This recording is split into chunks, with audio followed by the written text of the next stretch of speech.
सुन बान्हा जानी दहल गोरी तो सारा के बल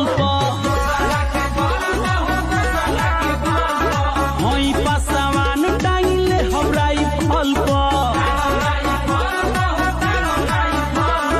आता ना हिम्मत बा। अरे चुपचाप नाच। अरे ये कौन है?